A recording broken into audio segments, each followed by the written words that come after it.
Tu n'es pas condamné à vivre ce que ta famille est en train de vivre. Je bénis ta maison, je bénis ta foi. Tu n'es pas condamné à subir ce que les oncles ont subi. Tu n'es pas condamné à subir la pression de la société. Tu n'es pas condamné à être stérile. Toi aussi, dans les carnages, tu vas sortir. Même au milieu du carnage, tu dois croire que Dieu fait quelque chose. J'aime ton Dieu quelque chose. Lorsque la famille est dans les ténèbres, on ne peut pas croire que ça va s'arrêter là. Peu importe les larmes que tu vas vivre cette année, que ta foi ne soit pas atteinte. Même si on t'arrache le vêtement, qu'on n'arrache pas la foi. Même si on trouble ta famille, garde la foi dans le carnage. Dieu soutiendra la foi. Je bénis celui qui a entendu.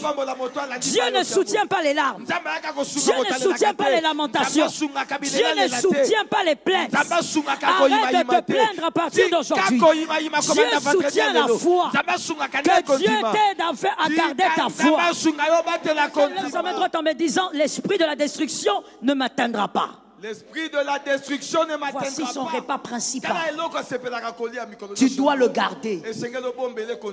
Quand les hommes te méprisent, toi élève ta foi. Quand ça ne va pas dans la maison, élève la foi. Quand ça ne va pas dans ton couple, élève. Quand tes finances ne vont pas bien, élève. La foi. C'est ce que je souhaite pour toi avant d'évoluer.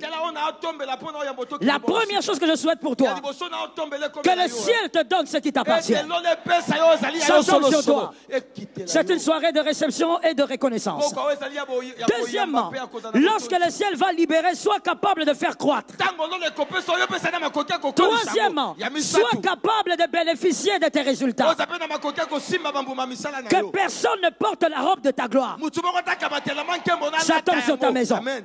Lorsque la robe de ta gloire va arriver, porte-la. On ne travaille pas pour que les autres prennent. On ne travaille pas pour que les autres soient célébrés. On travaille pour bénéficier du fruit de son travail. Ça tombe sur 3 générations. Shalom bien-aimé dans le Seigneur Jésus-Christ. Aujourd'hui la servante de Dieu Joël Gloria Cabassel, pasteur principal de l'église Assemblée évangélique Nouvelle Alliance de Kinshasa, nous exhorte à ne pas abandonner la foi, peu importe les épreuves que nous traversons en ce moment. Dieu est avec nous. Dieu a mis des rêves et des désirs dans le cœur de chacun, et lorsqu'ils se réalisent, nous éprouvons alors beaucoup de joie. Cela nous encourage et nous donne des forces pour persévérer dans le bon combat de la foi. Mais il peut arriver dans votre vie que vous passiez par des déserts. Oui, Dieu ne vous conduit pas toujours sur des chemins faciles. Deuil, fausse couche, rupture, chômage, solitude, maladie grave, les épreuves sont indissociables de l'existence humaine. Mais, chaque fois, leur survenue résonne comme une sorte de trahison de la vie, un arrachement subi à notre bulle paisible, avec l'impression de voir s'écrouler ce qu'on avait édifié et vaciller l'image qu'on avait de soi. On a l'impression que Dieu est absent et ne nous soutient pas. Rester fort dans les moments difficiles n'abandonne pas la foi. Peu importe les épreuves que tu traverses en ce moment, garde à l'esprit que chaque défi est une opportunité de grandir et de renforcer ta résilience. Peu importe les échecs que tu as pu vivre, persévère, n'abandonne jamais la foi. La vie est courte, ne perds pas. Malgré les épreuves de la vie, continue. La foi peut être une source immense de force et de réconfort. Souviens-toi que Dieu est toujours présent, veillant sur toi et t'accompagnant à chaque étape de ton chemin. Garde espoir et continue d'avancer avec courage et détermination. Abonnez-vous, aimez et partagez afin d'apporter l'évangile de Jésus-Christ aux nations car il y aura plus de joie dans le ciel pour un seul pécheur qui se repent. Que la bénédiction de Dieu soit votre partage dans le nom puissant de Jésus-Christ. Amen. Juge 6:11 précise ceci. Qu'un homme au nom de Gédéon, we praise Jesus, un homme au nom de Gédéon bâtit le froment. pour le mettre à l'abri. Que Dieu permette qu'un homme dans une famille bâtisse le froment. Qu'un homme soit en train de battre le froment pour le garder. Si on t'arrache des choses, qu'on ne te prenne pas le froment. Regardez ce qui se passe. Peu importe le type de carnage qu'il y avait pendant 7 ans, Gédéon préservait le froment. Chez les Juifs, chez les Maghrébins aussi, le froment qui permet de faire du pain fait partie des éléments essentiels dans le repas. Ils peuvent manquer beaucoup de choses, mais pas le pain. Sur la table des Juifs et des Maghrébins, le pain est obligatoire. Ça fait partie des éléments importants de leur repas. Voilà pourquoi il est écrit. Matthieu 4,4. Jésus, c'est lui-même qui parle. On écrit aussi Luc 11,11. Matthieu 4,4. Matthieu 4,4. Jésus dit, il est écrit, l'homme ne vivra pas de pain seulement, mais de toute parole qui sort de la bouche de Dieu. Jésus parle de pain comme un élément de vie. Luc 11,11. Quel est parmi vous le père qui donnera une pierre à son fils s'il lui demande du pain, encore le pain? Parce que pour eux, c'est un élément important sur la table. C'est un repas essentiel. Et donc, pour nous, peu importe le carnage, que Dieu permette que tu sois capable de garder le froment. Pour nous le pain, Hébreux 11,6. Hébreux 11,6. Le pain. Prier est un repas. Jeûner aussi est un repas. Mais Hébreux 11,6.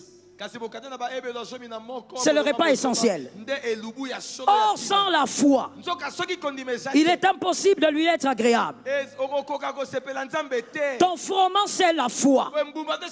Ton pain, c'est la foi. Même quand il y a carnage, qu'on ne touche pas à ta foi, ça tombe sur toi. Même lorsqu'il y a larmes, qu'on ne touche pas à ta foi. S'il y a 3 personnes, on ne touche pas ma foi. S'il y a un autre, ma foi, on ne touche pas. Importe les larmes que tu vas vivre cette année, que ta foi ne soit pas atteinte. Même si on t'arrache le vêtement, qu'on n'arrache pas la foi. Même si on trouble ta famille, garde la foi dans le carnage. Quand il y avait carnage pendant 7 ans, l'ange n'est pas allé n'importe où. L'ange n'est pas allé vers ceux qui étaient dans la chambre en train de se plaindre. L'ange n'est pas allé chez les gens qui disent toujours pourquoi le pays ne va pas mal, le pays va mal. L'ange n'est pas allé auprès de ceux qui sont en train de regretter leur vie. In the name of Jesus, ne regrette jamais ta vie. Tu n'as pas entendu, alors je répète. Ne regrette jamais ta vie. Parce que ta vie, c'est celle que Dieu t'a donnée. Vaut mieux un chien vivant qu'un lion. L'ange est parti vers celui qui avait le froment, vers celui qui gardait le froment. Il soutiendra la foi. Je bénis celui qui a entendu. Dieu ne soutient pas les larmes. Dieu ne soutient pas les lamentations.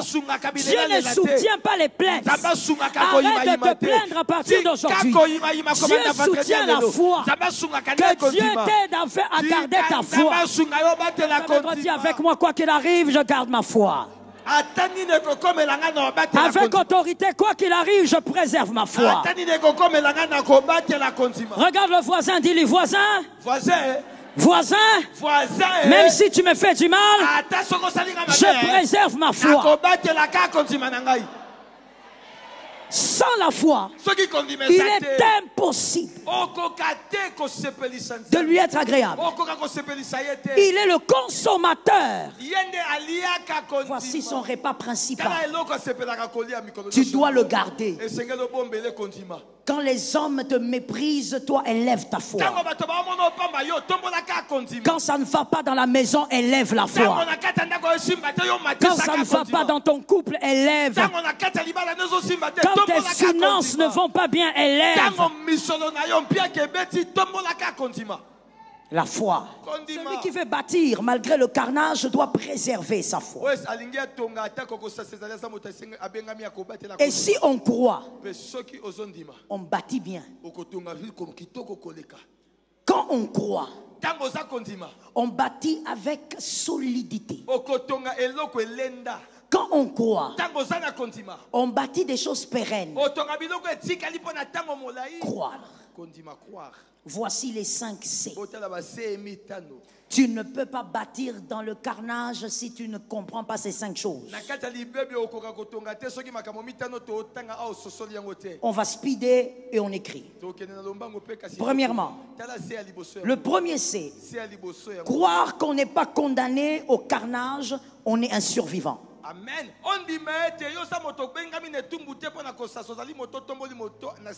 Tu n'es pas condamné au carnage. Tu es un survivant. Jonas 2:2. Un homme remarquable qui a fait dans le ventre du poisson 3 jours. Pourquoi lui? Parce que Jonas, quand il est entré dans le ventre du poisson, il n'avait pas de révélation prophétique. Il n'avait pas un rêve. Dieu n'était pas venu lui dire: je vais te faire entrer dans le ventre du poisson, tu vas sortir. Il ne lui avait rien dit. Jonas est entré. Il constate qu'il est dans le ventre de poisson. Il constate qu'il est dans un carnage. Mais voici ce que Jonas fait. Jonas 2:2. Voici ce que Jonas fait. Jonas dans le ventre du poisson pria l'Éternel son Dieu. Comment il savait qu'il allait sortir? Non, il ne savait pas. Tout ce qu'il savait, c'est que lui ne peut pas mourir là-bas. Il est dans le ventre. Tu n'es pas condamné à vivre ce que ta famille est en train de vivre. Je bénis ta maison, je bénis ta foi. Tu n'es pas condamné à subir ce que les oncles ont subi. Tu n'es pas condamné à subir la pression de la sorcellerie. Tu n'es pas condamné à être stérile. Toi aussi dans les carnages tu vas sortir. Même au milieu du carnage tu dois croire que Dieu fait quelque chose. J'aime ton amen. Tu es un voisin, Dieu est en train de faire quelque chose. Tu as quelqu'un, Dieu est en train de faire quelque chose. Il fait quelque chose. Lorsque la famille est dans les ténèbres, on ne peut pas croire que ça va s'arrêter là. Tu es en train de vivre mais tu ne vas pas subir. Tu n'es pas condamné à ce que tu es en train d'observer. Ton papa peut te dire: mon fils, ce que moi j'ai vécu, je sens que ça t'arrive.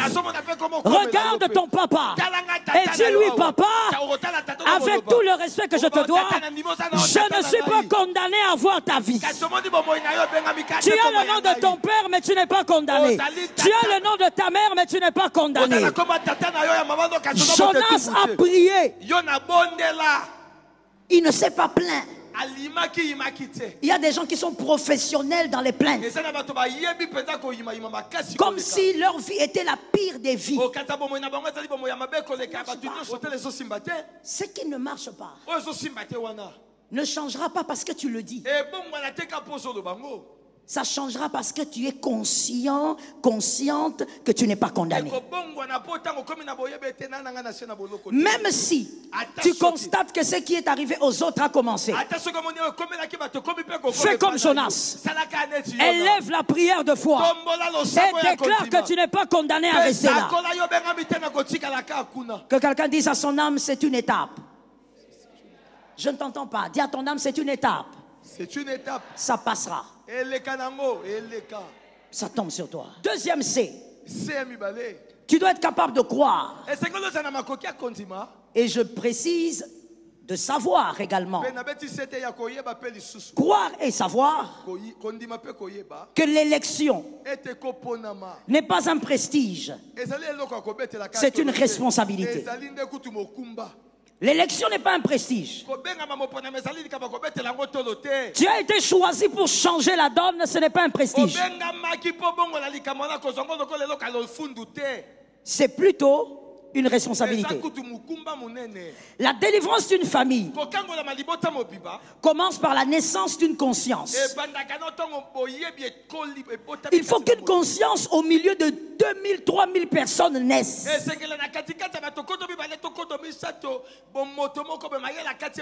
Et la conscience ne se limite pas au constat. Il y a des gens qui pensent que la conscience c'est constater. La conscience ne se limite pas au constat. La conscience évolue. Elle commence par le constat. Elle va vers une décision ou des décisions fermes. Et les décisions vont produire les actes. Lorsque Dieu veut délivrer une famille, il crée une conscience. Crée la conscience. Lorsque la conscience est créée, la famille est en train d'être délivrée. Et la conscience passe par le constat. Le constat amène à la décision. La décision produit les actes. Voilà pourquoi ce soir il y a des gens qui décident de ne plus jamais rentrer vers le péché. Parce que la conscience a créé la décision. Être élu n'est pas une fierté. C'est plutôt ressentir un fardeau. Tu as le fardeau de toute une famille. Ceux qui n'ont pas de fardeau, qui sont seulement des enfants nés,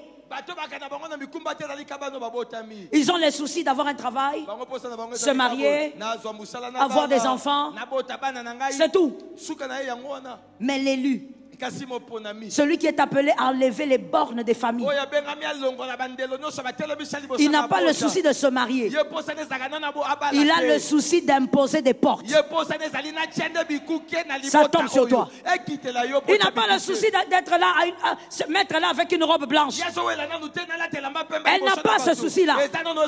Son souci, c'est créer des portes qui permettront aux autres de passer. Ah, que cela soit l'apanage de quelqu'un. Shalom bien-aimés dans le Seigneur Jésus-Christ. J'espère que vous avez aimé cette vidéo. Abonnez-vous et partagez pour porter l'évangile de Jésus-Christ aux nations, car il y aura plus de joie dans le ciel pour un seul pécheur qui se repent. Merci de faire partie de notre famille Wonderful Jésus-Christ.